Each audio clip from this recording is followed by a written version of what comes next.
مين فينا مش بيحب الكبدة؟ ولما تيجي سيرة الكبدة يبقى مفيش غير الكبدة الاسكندراني اللي ما يختلفش عليها اتنين. مين فينا لما بيعدي من قدام اي محل كبدة ويشم ريحتها اللي تجيب لاخر الشارع يبقى عايز يدخل يجيب 7 8 10 20 سندوتش كبدة اسكندراني زي ما الكتاب بيقول، والطعم ايه حكاية. وتعالوا نجيب الموضوع من البداية.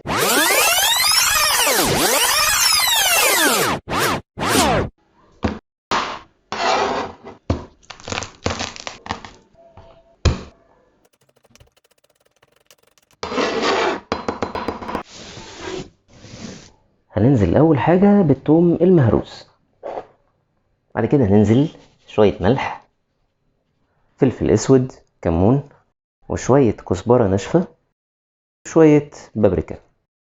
هنقلب كله مع بعضه وهنسيبها بالظبط 10 دقايق ونبدأ نسوي. هننزل اول حاجة بالزيت ويكون كتير، ولازم الزيت يكون سخن جدا. هنحط حتة تومة كده عشان نختبر حرارة الزيت. هننزل بالثوم الاول، وبعدين هننزل بالكبدة كلها.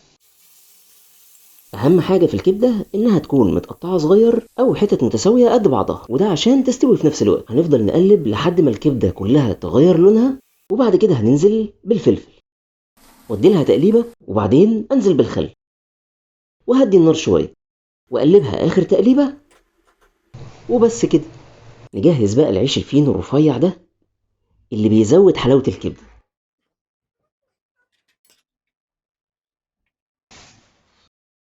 الكبدة الاسكندراني لا يعلى عليها لا في الطعم ولا في الريحة. وطبعا الكبدة ما تبقاش كبدة من غير ليمون كتير، والفلفل الاخضر الحامي قوي ده. يا ريت تكتبوا لي في التعليقات ايه اشهر محل كبدة اكلته من عنده كبدة اسكندراني وطعمها عجبكم ولا لا، ولازم تجربوا الطريقة دي.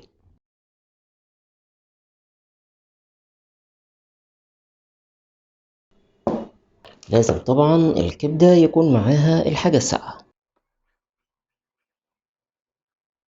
نمسك بقى كده، هنعمل بقى كده وننزل عليها بالليمون.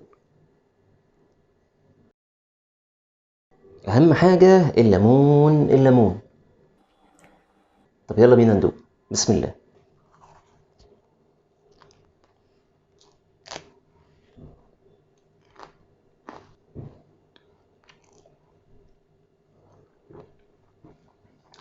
مم.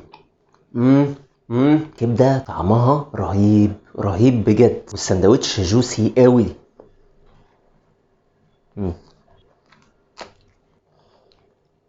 ما تنسوش تعملوا لايك وشير وتمنشنوا لحبايبكم اللي تهكلوهم الكبدة دي. اشوفكم في فيديو جديد.